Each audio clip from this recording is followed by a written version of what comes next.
We made it here to Starbase. This is surreal. I've seen so many videos of Starbase, but to actually see this in person is so cool. And I can't wait to show you guys more of what we find here. There were many amazing moments on this trip, but one of the coolest places that we found is a place called Rocket Ranch, just 8 miles away from Starbase. You know, if you love SpaceX and you love rockets, this is your home. You should be here. This is a kind of a platform for like-minded folk who really support this mission. This is Rocket Ranch. And we are at the Rocket Ranch. Oh my gosh, what? This is so cool. Rocket Ranch Boca Chica is a unique camping destination. It's right on the Rio Grande River.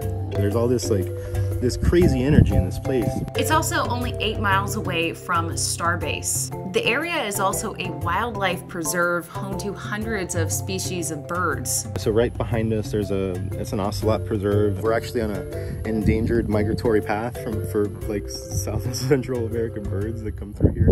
And it ends here. So you get all these wonderful rare birds. Anthony Gomez is from Miami originally, but it didn't take him long to decide to call Boca Chica his new home. I actually came out here after SN8.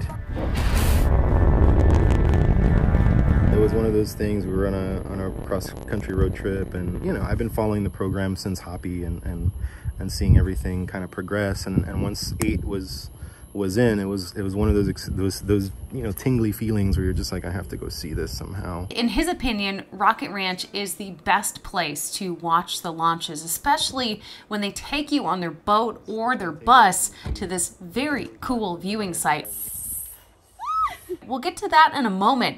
But Anthony says he didn't even realize Rocket Ranch was run independently when he first heard about it. And I always thought this was like some Elon Musk property or something. You know, I passed by and I'm like, Rocket Ranch, huh? So we drove down a really long gravel road to get here to Rocket Ranch. And you guys, this place is really cool. Honestly, I was a little bit worried because we were just going down this road for like 3 miles or so and wasn't sure where exactly or what exactly was here. You can either bring your own camper, rent one on the grounds, or stay in this super cool space-themed ranch house. When you are here, you also have access to the boat, which will take you to the closest viewing site for the launches on Earth. So I mean, that's definitely something to take advantage of. And most places in Boca Chica where you can view the rocket launches get really crowded really quick.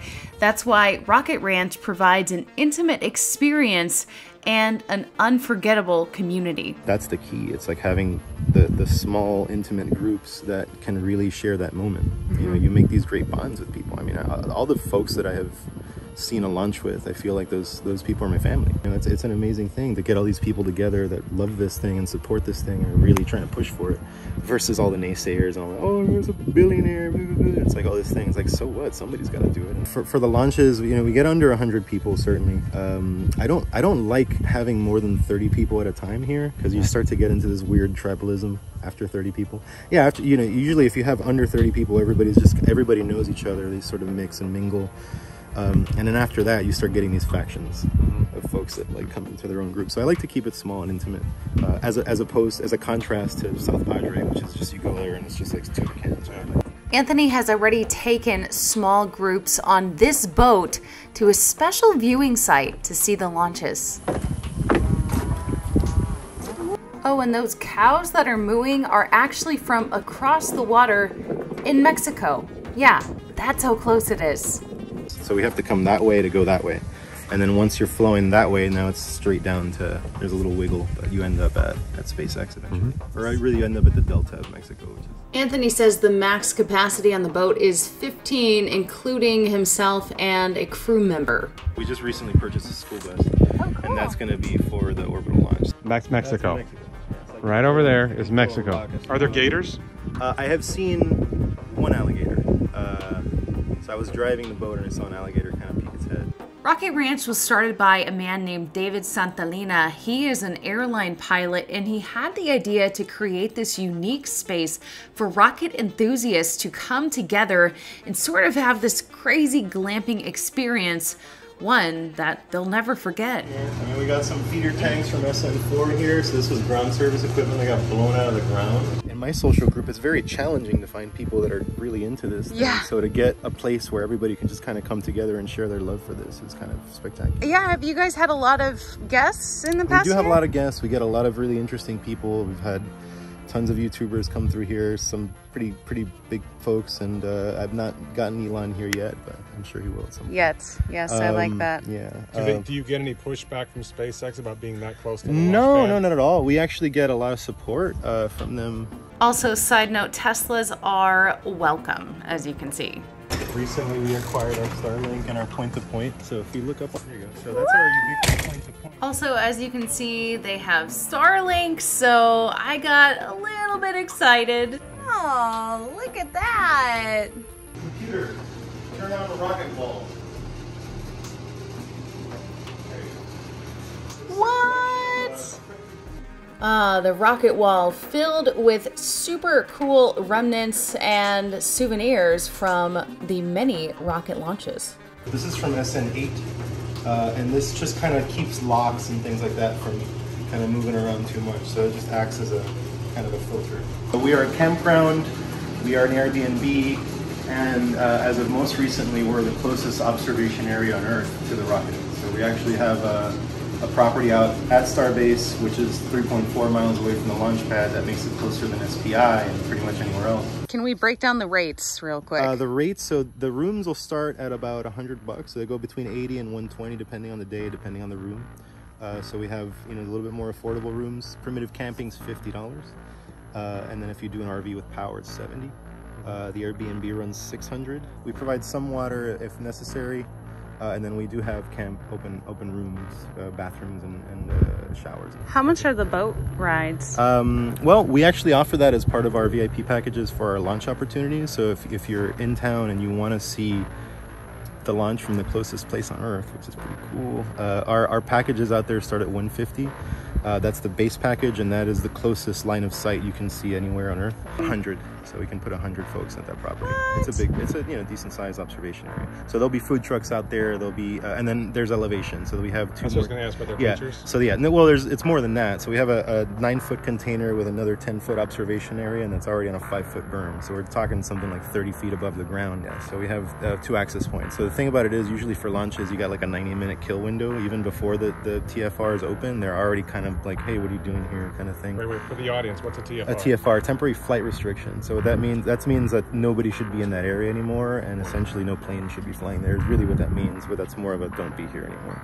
So they close those roads pretty early, sometimes up to 3 hours early from the beginning of that time, just to keep people from going in there, because you can't launch while there's folks in there. But if that's closed, then we still have access to get to our property through the river, and that's one of those things where it's kind of convenient because our property is on the very edge of where that flight restriction ends. So there's the 150 for the base, and then there's 250 for the first layer of the observation, and 350 for the top one. And then we have a broadcast package, which is an air-conditioned glass observation room with Starlink access, because the point-to-points, and power. And that's $5,000, but that's for folks that want to have like that as a studio. That's for like Tim. Yeah. Well, Tim's been through there, and he's been here, and hopefully we'll get him out there at some point. And the folks at Rocket Ranch just continue to build upon what they've already created. They're making a Mars colony. Check it out. We're working on it. Again, this is a construction zone, so I apologize. That's all right. But the idea is this would be raised. There would be some sort of a concrete base, and then there would be like either air conditioning with ducts out, or we would have like chairs and couches and stuff. This is going to be an entertainment area we're working on, but eventually this is all going to be painted again, and then we're going to go with like having like little refrigerators in here. So if you want to come and make your breakfast in the morning, or you want to hang out and like have a little OJ and like look at the river, you'd be able to come here when the window's open. You just kind of sit here and eat. This is all going to be this concrete flooring, so we're working on getting this stuff up. So eventually it'll all look like that. And they have this remnant of SN10 that landed on the beach in Mexico. Anthony says it weighs about 350 pounds. We had guests who were, they didn't want to let that stuff out there rot. They don't want the beach to be littered, so they did the right thing by bringing it to Rocket Ranch to be on display, which is pretty cool to see. Warren and I followed Anthony to their private observation area that they've been working on for the past few months. I can see the school bus, so this is it. And again, the idea is to take passengers by boat or by bus here. So yeah, there she is, SN20 over there, and then you got BN4. And this observation area is fairly new. In fact, the folks at Rocket Ranch have been really prioritizing setting this up the past few months. So Anthony told us that the concrete was still drying when we went to visit it on this day. So very new and just an incredible view of the launch pad. Is this like, if this were something were to go wrong and it were to blow up, like, are we too close? No, we're just close enough. We're in the baby bear area right now.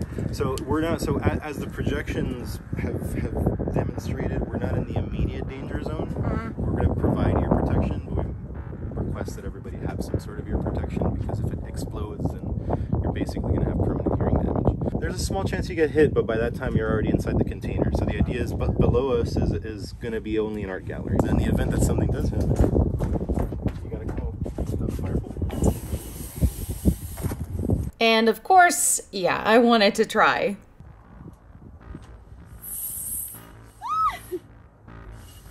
There we go. This is the real test. She's an amazing climber. Also, you know, had to get a mini climbing workout in while I was there. So we're back on the river. We got Mexico in front of us here. Rio Grande. Hey, Mexico, nice to see you. What's up? We got our fire trenches here, so this is just kind of where people are going to hang out. The idea is this is supposed to be kind of like an ode to the flame trenches. Yeah. And so that's that. And then you got a little tree area. This is all lit up, and this nice little place to sit and just kind of watch the sunset or the rocket launch. I mean, anywhere you're standing here, you still get line of sight of the orbital launch table. So even if you're on the dock, you can still see it. Anthony says often he will just come to the observation area to sit on the dock and view the beautiful sunset and just really take it all in. This is spectacular. Anthony's shirt says Boca Chica to Mars, so of course I had to ask him why he's excited about going to the red planet. What about it moves me? It's the apex of civilization. I mean, it's truly, I refer to it as Noah's Ark often. It's like the one time where we step off, you know, it's like that scene in 2001, you know, where it's the baby, right? Like you have the baby in space, and that's what we're doing now. We're crawling. And that's what's amazing about it. It's that what we're witnessing now is the bifurcation of the species. If you think about it, like we're going to have Martian Earthlings at some point. Like people are going to go there, they're going to set up shop, they're going to live there, they're going to procreate, and then that species will slowly start to divide. I watched like SN8 or a Starship launch, and you see it going up, and you see these three white lights, like white dots under it. I'm like, this is science fiction. Mm-hmm. This is like the stuff I watched in movies. Like, no, this is real. It's the vehicle that changes everything. It allows you to build things in space that you can make even bigger vehicles to get further along. So once they got this thing down, it's gonna become a damn bus. If we don't get off this rock, if we don't get Wikipedia on a flash drive and get the hell out of here, then what was all this for? Yeah. This is bigger than everything. This is bigger than the things that I want to accomplish in my life. It's bigger than the things that they want to accomplish in their life. Because ultimately, I always say it, every philanthropic cause in history is rendered useless by a meteor.